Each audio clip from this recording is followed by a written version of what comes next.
The Yeezy 350 V2 Cream. How do you cop them? Well, you add them to cart, then you check out.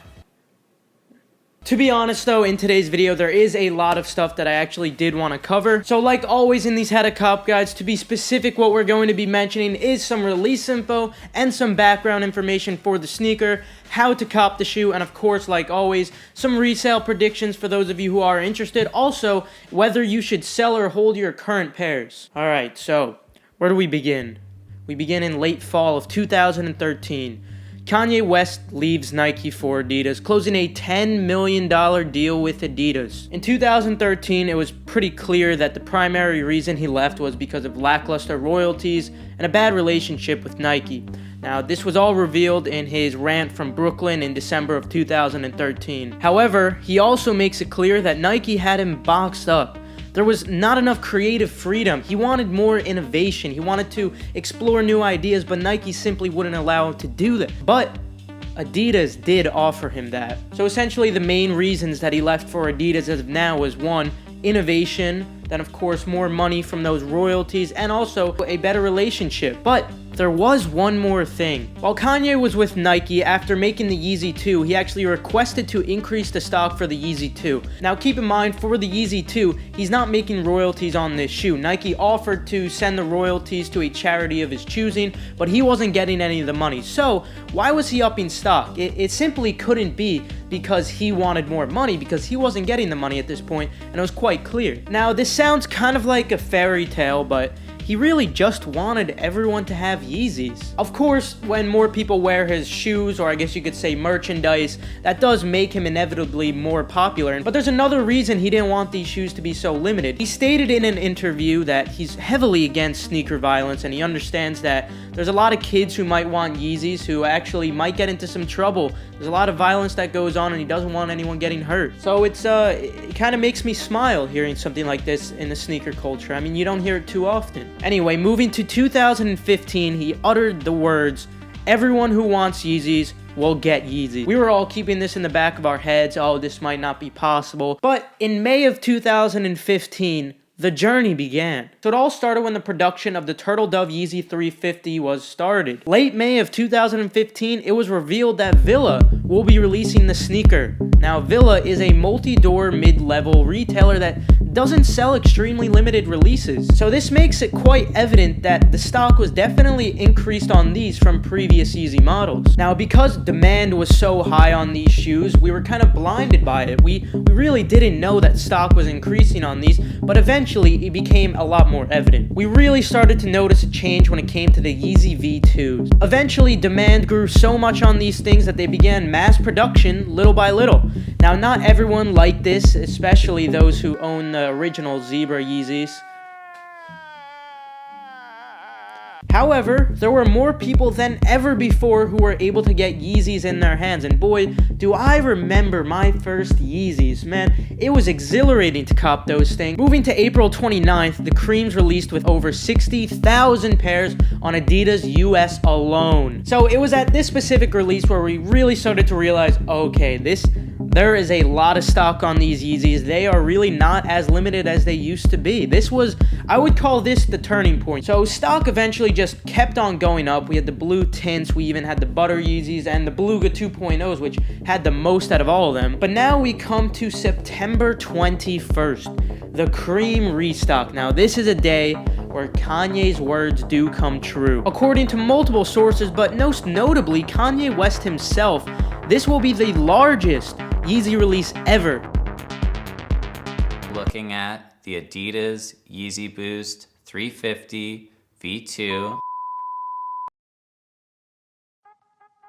So there is supposed to be around 1 million pairs of these things. Each will be selling for $220. And of course, now Kanye West is keeping those royalties, so I'm sure one may argue that is one of the reasons he definitely wants to up the stock. However, of course, like we mentioned before, there are other reasons. Anyway, on September 21st, it is official. Anybody who wants Yeezys will be able to get Yeezys. It's like happy ending to the story. Of course, though, it's not happy for all of us. I myself, I don't really like the restocks. I would rather him create a brand new colorway, and that colorway maybe has the one with all the stock. I wanted him to leave all the past colorways alone, leave that stock alone, at least as a collector, and perhaps make the other new colorways GRs. I'd be fine with that. But of course, everyone has their opinions. Feel free to share yours down below on this subject. But now moving on to the how to cop portion of the video, but I'm actually gonna call this something different. Instead of how to cop, I'm going to call it how to cop properly, because I'm going to try to save you guys from making a grave mistake here. So as we all know by now, this is going to be a very easy sneaker to cop. There's going to be so much stock despite high demand.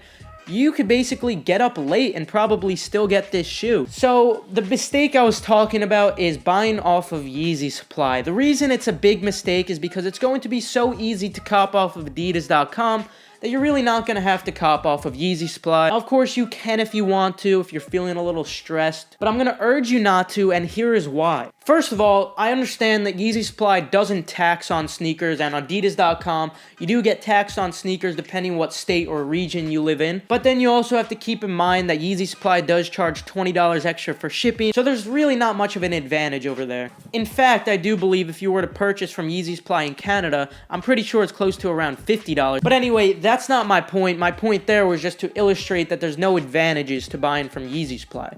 My main essential point here is that Yeezy supply takes forever to ship on regular releases. Sometimes you do get lucky. I know some of you have had great experiences with Yeezy supply. Some of you have said that you've gotten your pairs from Yeezy supply within 1 to 2 weeks, and honestly guys, I have to admit that has happened to me a handful of times. However, the majority of the time I've purchased from Yeezy supply a lot, they take around 2 to 3 weeks just to ship out the sneaker. Now keep in mind guys, it takes them around 2 to 3 weeks on average to ship out sneakers on a normal release. This is no normal release guys. These are the cream Yeezys. There's going to be so much stock on these things, so just try to imagine what it's going to be like in that Yeezy supply office on this day. I mean, honestly, a release like this, I'm not positive that they could handle shipping out all orders within the first week. I'm very confident that most of the orders will be shipped out late. Of course, there's going to be some that ship out early, that's inevitable, but there's going to be a lot that are very late. Someone actually commented something on Twitter, which kind of made me laugh, but then I realized the seriousness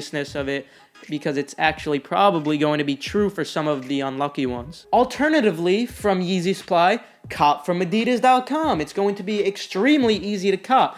Now, I'm predicting what's going to happen is that it's going to start off as a splash page or a waiting room, and then after that, it's probably just going to go to a regular release, just like the black or gray power phases, where it was initially a splash page, but then after an hour to 2 hours, when they were kind of sitting for a while, they just ended up staying on the site. You could select any size you wanted, and I think that that's what's going to happen. I think that they might actually sit for a couple of hours to possibly even days. Anyway, I know a lot of you guys were asking if the multiple people jig still works. If you're wondering what the multiple people jig, essentially you just open up Google Chrome and you create multiple Chrome users by adding them, and you copy and paste a link for the splash page on each of those Chrome users, just so you have different cookies, because Adidas doesn't track your IP address, they track your cookies. So hypothetically, if you were to open like 10 tabs, you would most likely have no luck getting in. However, with the Chrome users, you can open up 10, 20 Chrome users, and you'll probably get in on most general releases. Now, since a lot of you were worried, I am bringing you the great news that it still works. We had a human race restock here in the US for the Holy Festival pairs, and it was a simple waiting room. There was no SMS verification system. So far, the only time I saw that was through the new Adidas app, which replaced Adidas Confirmed, so there's really no difference there. So when it comes to Adidas.com, we stick to our roots, guys. It's that simple. Of course, you can use the multiple people jig just to get in as soon as possible, but honestly, guys, I don't even think the splash page is going to be on there forever. I think eventually they're just going to be sitting there waiting for someone to buy them. Of course, this is all just a prediction, and if you really do want to play it safe, I would suggest trying to get your pair as soon as possible, because now let's jump to the resale predictions. So when it comes to the resale predictions, guys, I'm recommending that you don't sleep on the shoe. I know, guys, there's a ton of stock on these. these, and I am pretty sure that it might take a decent amount of time for these to sell out. I don't want you to sleep on them just because they're not going to go on sale on Adidas.com. I could guarantee you that. They're not going on sale on Yeezy Supply. Also, on StockX and GOAT, I could see these shoes going for somewhat under retail. However, with the shipping price of close to $10 to $13, you're really not going to be saving much, if any. Perhaps you'll save like $2, $3. Now, if you really like these shoes and you want to play it safe, I would not suggest sleeping on them. I'd suggest getting up on time at 10 a.m. Eastern time, hopping right on Adidas and getting in that waiting room. Now, regarding actually reselling the shoe, will they be profitable? Like I was mentioning before, absolutely not, guys. You are not going to be able to make profit off of this shoe, at least for the time being. Perhaps like 5 years from now or 4 years from now, you'll be able to make a little bit of money off of them, but this is going to be a very, very wide release. So if anything, these things might go for over retail, say like $230 or $240 at most. And honestly, maybe some of the rarer sizes might go for like $250. I mean, that's even reaching, guys. I'm not sure, but that's besides the point. Even if you were to sell these things for $250 after seller fees, or say if you even just sold through PayPal and then you have to pay shipping, what are you making? $5? You're making a little less than that, if anything, especially if you have to pay tax on Adidas. Two things I wanted to add that I forgot to record in my video, but basically, if you weren't already aware, if it wasn't clear enough, do sell your pairs, your current pairs, as soon as possible, unless you like to wear your pairs. For instance, I like to keep my 700s. I don't plan on selling them, but if you guys really care about the value, definitely just get rid of these things right away while the price isn't really that bad. They're at like $360 or so, something like that. But basically, the next thing I wanted to say was regarding the entering your email for the exclusive drop. I really can't physically see Adidas only allowing people to purchase from a certain email that they send out. I really don't think that's it. Usually what happens is they send you some updates, if anything. So I really don't think it's going to be any different than usual. But hey, you never know with Adidas, man. So I guess we have yet to see. I'll keep you guys updated. Anyway, I had a lot of fun recording this video. I had a lot of fun diving deep into the archives of Yeezys. But anyway, that will conclude today's video. Feel free to leave a like if you enjoyed or if you perhaps learned a thing or two. Also, guys, subscribe and turn on post notifications to stay updated on every single hyped shoe so you could cop it for retail without a bot. With that, though, I'm going to leave you guys. Good luck on this release. Not that you'll really need it, but have a fantastic rest of your day, and I'll see you guys later.